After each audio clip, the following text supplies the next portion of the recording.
I've been to many countries, including Afghanistan and Syria, and the first thing I will say to you is do not board that plane until you've done your own research. This video will walk you through the personal steps I take before choosing a destination. Do not rely solely on what you see on YouTube or perhaps what you've heard from other people. It's your trip, it's your safety, it's your experience, and you have to do your own work towards planning. I want to make it clear that this video does not endorse any specific travel destination either. I will be using Afghanistan and Syria as examples simply because I think they will help you understand my process. It's not an exhaustive list, and if you go, that's on you. So what will we cover? Well, I'll take you through my process when it comes to things like safety, health, visas, money, and what I do upon arrival. So let's dive in.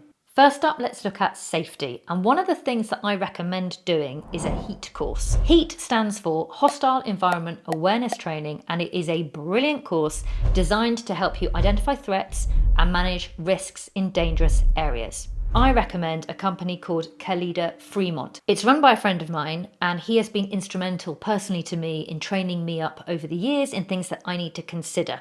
You can see on the screen now the topics that you'll cover. When I start getting ideas about which country I'd like to visit next, one of the first things that I will do is go onto my Foreign Office website. I'm British, so I go onto the British Foreign Office website and I check out their guidance on individual countries. It's brilliant because it gives you up-to-date information, and they will deal with all sorts of things like current conflicts, terrorist threats, crime trends, natural disasters, health issues, vaccinations, stuff like that. So it's a really, really good hub and it's a good start point, but it's only part of my research. You will know that any government source is never going to be completely neutral. So you have to dig further. So the next thing I look at is news and media.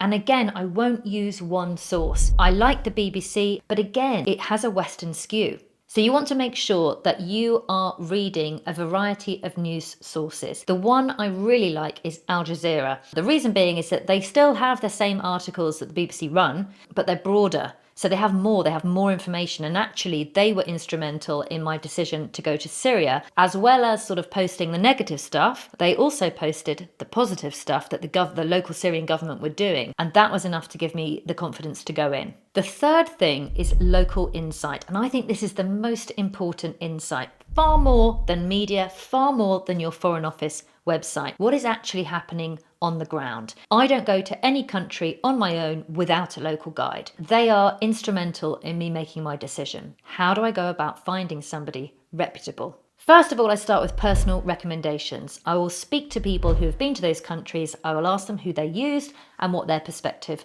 was. Next, I check if they're registered. I will also cross-reference guides on TripAdvisor, on Facebook. I will contact people that they have taken on trips. I will speak to them. I will find out how good they were. What was the security like? What was the travel like? What was the transport like? Was it safe? I will ask all sorts of questions. I will then end up FaceTiming a chosen local guide. And when I FaceTime them, I'm also using that time to suss out whether I feel safe with them, and also how much local knowledge do they actually have? How well connected are they? Because ultimately, if you get in trouble in some of these countries, particularly say Afghanistan, where there is no British embassy, the people that are going to dig you out of the hole will be the local guides. You want to talk to the guide before the trip, and you want to make sure that you are well drilled on certain things such as local laws, local rules, local customs, local dress code, what's acceptable and what isn't. So if we take Afghanistan, for example, I knew before I went in what I should wear to blend in. I knew that I wasn't allowed to film women. I knew that I couldn't ask detailed questions because I'm not a journalist. So before I even landed in Kabul, I was experienced with the do's and the don'ts of the country. If you're traveling to a country like Afghanistan, you've got to bear in mind that if you have an accident or if you get sick, their health facilities are pretty poor. I use a company called Nomad Travel. There are other travel companies out there. I particularly like Nomad Travel. They're run by doctors and nurses, and they give you country-specific advice. What I love about them in particular is that they are able to prescribe medication that you cannot buy over the counter, and they've literally saved me twice abroad, once in Afghanistan and once in Syria, where I got severe food poisoning. So I really recommend them. But the other thing about their first aid kits, they include things like needles. So if you imagine if you're in Afghanistan and suddenly you're in a terrible accident or you get really, really sick and you need to have a drip or you need to have, God forbid, a blood transfusion, my medical kit has got needles that I know are sterile, I know they're clean, I know they're sharp. I would be handing them over to a doctor in the event that I needed them. I always take out insurance whenever I go abroad. I use a company most of the time called IATI, link below. They cover most areas, and I have in the past travelled to some areas that are not covered within a country. When that happens, I take extra precautions, and you have to decide whether you think it's actually worth going or not. I wouldn't go and do crazy things like rock climbing. I wouldn't do anything which, has more risk to it as an activity. I might sneak in for a chai and a chat, but I will take extra precautions, and obviously you have to decide whether or not it's worth it. Now, the visa situation in a country can change quite a lot. People often ask me, what are the visa requirements for Syria? You have to check with the local guide because they change all the time. Syria, when I went, they just had the new government in. And when I walked in, they didn't have a visa at all. They literally went, hello, welcome.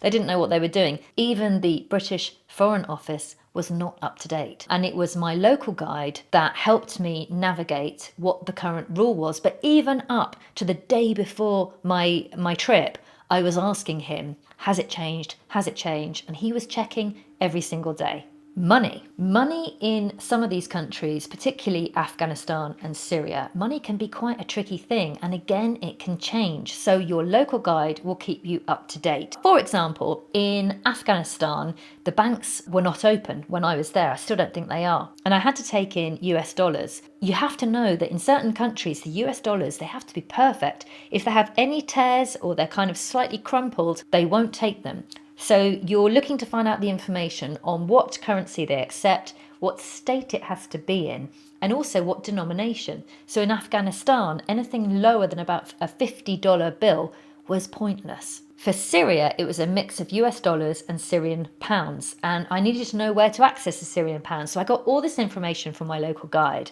And I also found out that, Syrian pounds like this, like a brick of Syrian pounds, was worth just a couple of dollars. I filled my suitcase with Syrian pounds before going in. Now let's say you've taken the decision to go to a certain country. It's always really useful. I think it's really useful to know what to expect upon arrival. Often you will be filling out forms in the airport before you're released. You could well need passport photos. You could well need cash. You will likely need to know your hotel address. You will need a local contact number, which will be your guide. You might require a letter of invitation. So these are the things that you want to be checking out before you arrive, so that the minute you get into the airport, it is stress-free. When I go to countries like Afghanistan, I also want to arrive wearing the local gear if I've got it. If I haven't, I don't worry about it, but I try and fly in wearing the local gear. I want to just give myself the chance to not stick out like a sore thumb. Also, when I arrive in these countries, I like to do very little on the first evening. I like to just get myself to my hotel and settle in, close the door and get an early night. And that's because it's nerve-wracking going in.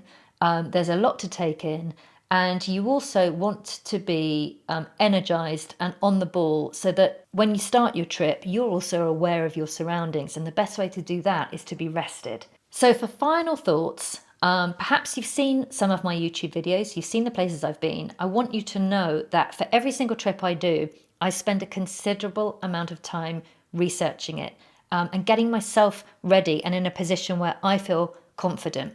But what I can tell you is that of all the countries I've been to, the ones that are considered the no-go zones, they have been absolutely, without doubt, the most incredible, enjoyable experiences I've had. And they have been the countries that have been filled with the kindest, most hospitable people on the planet. So whilst I would encourage you to consider the destinations that I've been to, I would also say it's absolutely your own decision, and that you must do your own research and make sure that you are fully prepared. I'm seeing more and more travellers go into countries like Afghanistan and Syria, and I can tell the difference between those who have spent time researching and those that haven't.